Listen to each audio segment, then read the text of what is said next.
Hi everybody, Rad Mom here. Welcome back to the garden, my happy place to talk about scary things. Accordingly, in this week's episode, we are going to be talking about Brett Cooper. Welcome back to the comment section. I'm Brett Cooper. And her take on the 4B movement, which I have been wanting to touch on for some time. So for me, this is like a twofer. Really quick though, please like the video if you enjoy my content and subscribe to the channel so that we can all work together to bring feminism back into the real world, because we desperately need it. To me, that is what the 4B movement appears to be, a group of young women who are attempting to enact some of their feminist ideals in the real world, and discovering just how difficult that can be. But what the hell do I know? With the kind of resources Brett Cooper has behind her, you'd think maybe her team would have done some real research on this, but of course, as we all know, research is not necessary for conservative punditry, so let's see what she cooked up, shall we? Thanks to TikTok, per usual, I have seen some key evidence as to how all of this might have come about in South Korea, and it feels very similar to things that we've seen in the United States, sadly so. So you admit that a softer version of this very thing is already going on in the West? Okay, so I need to introduce you all to the 4B movement. What the hell is even that? I love how they literally cut to a clip of an old white guy yelling. Mwah. It is a radical feminist movement that started around 2016, 2018 in South Korea that tells women that they should not just fight the patriarchy. No, they shouldn't fight the patriarchy. They should just turn their back on it and leave men in the dust. A boycott of men, if you will. Okay, so a boycott of men. Why do people traditionally boycott things? To make a statement, right? That's how boycotts work. Here's the backstory. The 4B movement is based on 4 pillars, each of which starts with B, the Korean word for no. Bihon, no heterosexual marriage. Bichulsan, no childbirth. Biyone, no dating men. And Biseksu, no heterosexual sexual relationships. Lesbians have never been so happy. This is big for South Korean lesbians. Maybe this is why it was created. Maybe they were just like, there are not enough of us. I'm tired. I have nobody to date. I'm going to start a political movement. And I'm going to get some chicks. That's my opinion. That's my hot take. Well, that's disgusting.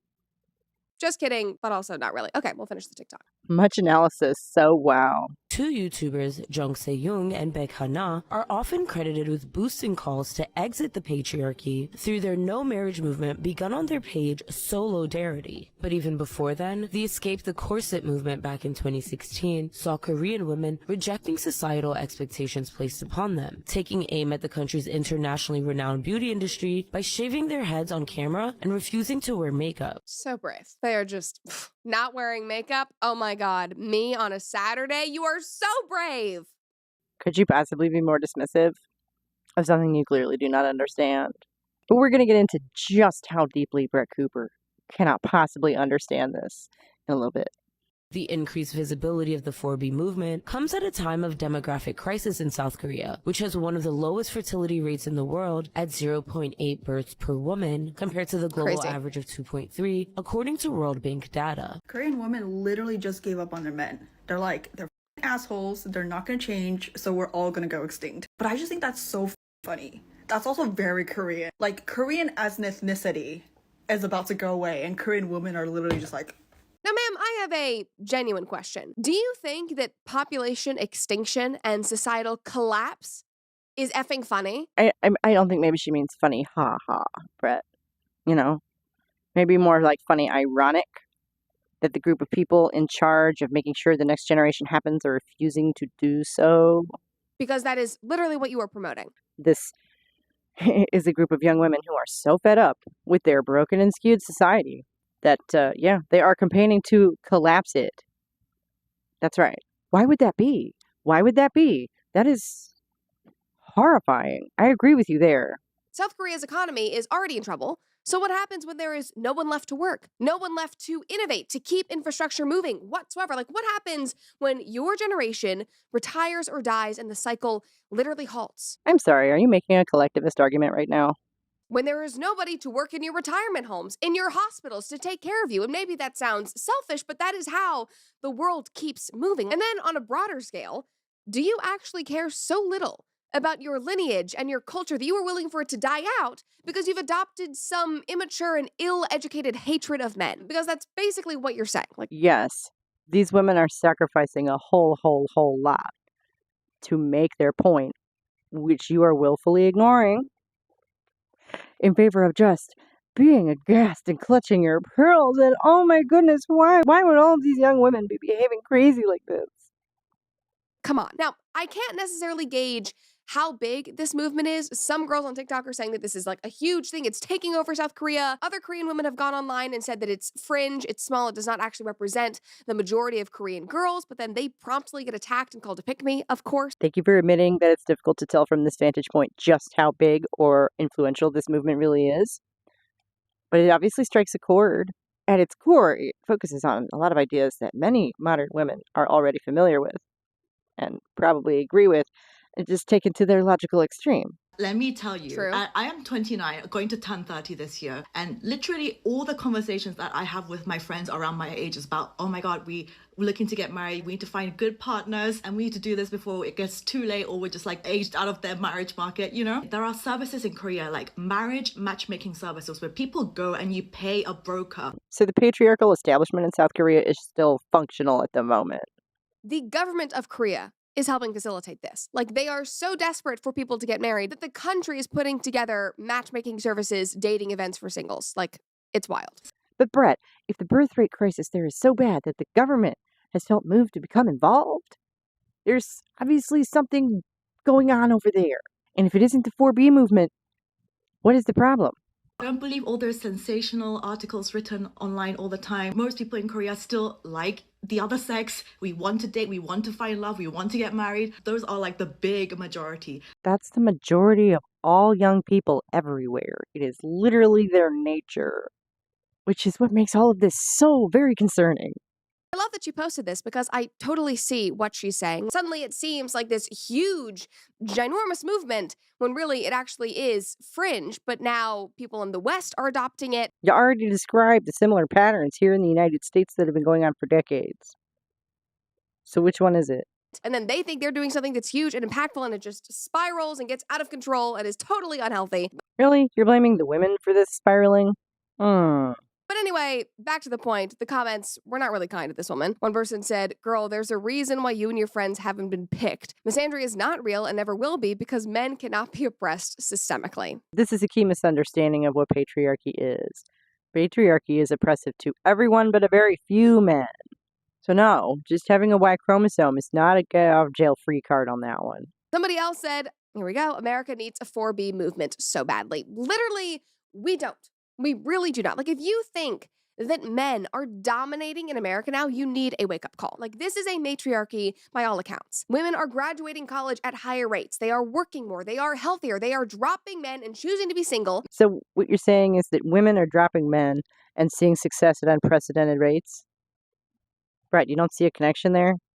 You don't see an obvious connection there? One could be forgiven for concluding that the men were holding us back. Really. And the societal collapse you're talking about is the problem there, isn't it? Yeah. But so who is failing whom? Meanwhile, there is a male loneliness epidemic. They are more suicidal. They are more likely to be homeless. They are less likely to work. I mean, do you actually genuinely believe that this is some authoritarian patriarchy? It's not. I just described how what you said does not contradict that. Like, maybe you're thinking about the authoritarian Democrats in DC, and if you are, maybe you should vote them out. Thank you very much. That is something that we could actually agree on. Ooh, some partisan hackery. How refreshing. But back to the point. We need to uplift and support men more than ever because they have been beaten down by movements like these. What about the poor men? That's a question only they can answer. And so obviously they're just tapping out, and this is how collapse begins. Those poor women are tapping out. Can't you at least give them some credit for the disruption you're complaining about them creating? Your masculinity-addled mind can't see how this might apply to young women as well? Now, to be fair, I think that some of this 4B movement did stem from a valid place, as most of these social justice warrior movements issues did. But it was... Wait. So this is what I'm saying. Why are these 4B women social justice warriors, but these men who give up deserve our sympathy? It's a blinding double standard, isn't it? Obviously, do bad men exist? Yes, of course they do. Yeah, they do, and they don't wear name tags. There are plenty. Is sexual violence real? Sadly, yes, it is. Are there inconsistencies in the law and how justice is served? Obviously, we see that in the United States every single day. It is infuriating. But what these 4B women are doing, no matter how big their movement is, as a reaction to these sadly normal things. Whoa, whoa, whoa, whoa, whoa. Did you just call bad men living among us, sexual violence, and inconsistencies in the application of the law normal? Vote Republican, everybody. Is just absurd. It is self-centered, it is unhealthy, and it is completely unproductive, not just for society as a whole, but for their own cause, which is just so ironic and laughable. So what she's trying to say here is that these young women are behaving so extremely that it's making them look ridiculous instead, and thereby undermining their own point.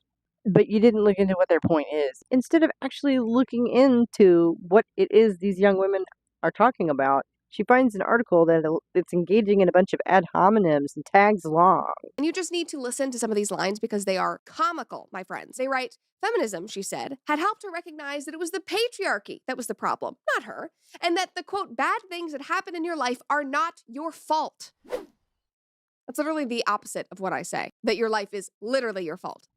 That's objectivism, right there. That you are in ultimate control of your own existence, which is obvious bullshit. What the hell does objectivism have to do with this? Well, I'm glad you asked. My mom is a student of objectivism. She adopted Ayn Rand's cat after she died.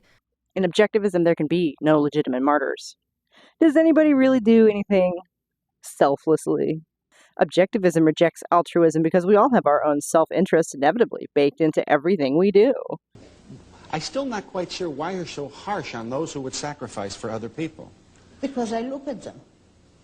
The question is everyone's selfish motivation to feel good about themselves enough to say that the joy in giving is a lie?